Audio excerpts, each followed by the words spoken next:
વાત્સલ્યમ સમાચાર હંમેશા સત્યની સંગાથે। રાજકોટ જિલ્લાના જેતપુરમાં આધાર કાર્ડ અપડેટ કરવા માટે અરજદારોનો ઘસારો।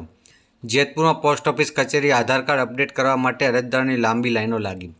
રાજ્ય સરકારે રેશન કાર્ડ ધારકોને રેશન કાર્ડની સાથે આધાર સાથે લિંક કરવાનું ફરજિયાત બનાવ્યું છે। કેવાયસી નહીં થયું હોય તો સરકારી અનાજ મળવાનું બંધ થઈ જવાની લોકોને દહેશત છે। અરજદારો ધક્કા ખાઈ રહ્યા છે, તેમ છતાં પણ કોઈપણ કામકાજ થતું નથી। જેતપુર સિટી મામલતદાર કચેરી અને પોસ્ટ ઓફિસમાં સિટી વિસ્તારમાં અરજદારોનું આધાર કાર્ડ માટેનું કામ કરવામાં આવે છે। જેતપુરમાં કેવાયસી માટે અરજદારોને ભાલી હાલાકી ભોગવવી પડી રહી છે, ત્યારે બીજી તરફ 30 નવેમ્બર જેટલો ટૂંકો સમય હોવાથી આધાર અપડેટ અને કેવાયસી માટેની અન્ય કેન્દ્રોની પણ ફાળવણી કરવા માટે લોક માંગણી ઉઠી રહી છે। વહેલી સવારથી જ કતારો લાગવાની શરૂ થઈ ગઈ છે અને ધક્કામુક્કી થઈ રહ્યા હોય છે। લાઇનમાં ઊભા હોવા છતાં કામગીરી ન થતી હોવાની પણ આક્ષેપો કરવામાં આવી રહ્યા છે। રિપોર્ટર અમુ સિંગલ, જેતપુર, વાત્સલ્યમ સમાચાર। બાળકોને જે એડમિશન હોય તેમાં સ્કોલરશીપમાં તેમાં જેતપુર શહેરની અંદર અત્યારે આધાર કાર્ડની લાઈન એવી છે કે તમારું નામ?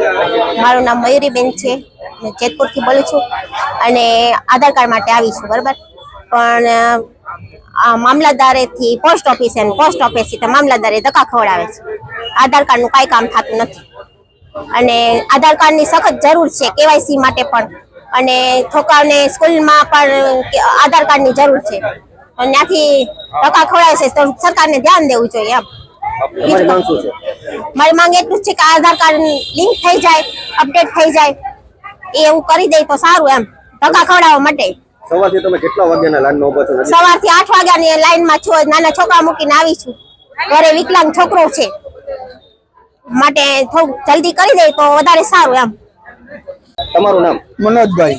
મનોજભાઈ, તમે પોસ્ટ ઓફિસ ખાતે આધાર કાર્ડ માટે આવ્યા છો, શું તકલીફ પડી રહી છે? આધાર કાર્ડમાં બધા લાઈનમાં સવારના ઊભા છે 7:30 વાગ્યાના, હજી લાઈનમાં વારો આવ્યો નથી અને વારો આવે તો આ લોકો એક વ્યક્તિ દીઠ એક જ ટોકન આપે છે। બાળકો હોય તો એના માટે શું કરવાનું? એને હું બાળકોને લાઈનમાં ઊભા રાખીને હાલવાનું?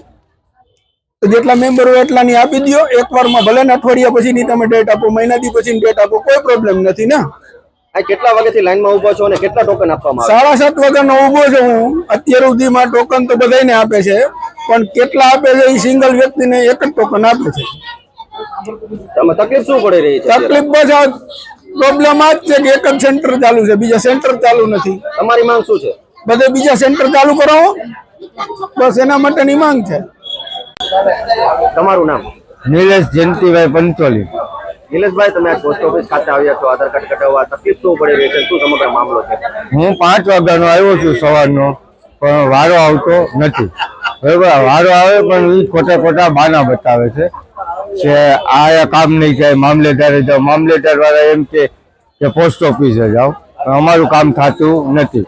મારે 5 કે 6 ધક્કા છે, આ 6થો ધક્કો છે મારો, કામ મારું નથી થતું। કેટલા ટોકન આપવામાં આવે છે પછી કેટલા લોકોને લાઈનમાં લેવામાં આવે છે? એક જ ટોકન આપવામાં આવે, એક વ્યક્તિ એક ટોકન। પછી શું તકલીફ પડે છે? પછી ત્યાં જઈને બારીએ પહોંચી જાય ટોકન લે, પછી અંદર જાય તો કે હવે આ કામ તમારું અહીંયા નહીં થાય। તો અમે પૂછી કેમ અહીંયા નહીં થાય? તો કે આ કામ કે મામલેદારે થાય કે તમારું।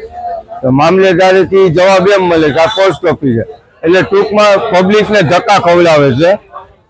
તમારી માંગ શું છે? અમારી માંગ એટલી છે કે આનું કંઈક કાર્યવાહી જે થતું એ કરો તમારી રીતે, અને આના છે ને અહીંયા એક જગ્યાએ તમે રાખોમાં 2-3 જગ્યાએ રાખો તો પબ્લિક બચાઈ જાય, ભેગું ન થાય પબ્લિક। અમારી માંગ એવી છે। વાત્સલ્યમ સમાચાર હંમેશા સત્યની સંગાથે। આપ અમને યુટ્યુબ ચેનલ પર જોતા હોવ તો ચેનલને સબસ્ક્રાઈબ કરી બેલ આઇકોન દબાવો, અને ફેસબુક પેજ ઉપર જોઈ રહ્યા હોય તો પેજને લાઇક કરો, કોમેન્ટ કરો અને સમાચારને શેર કરો। સમાચાર આપવા માટે સંપર્ક કરો 8732918183।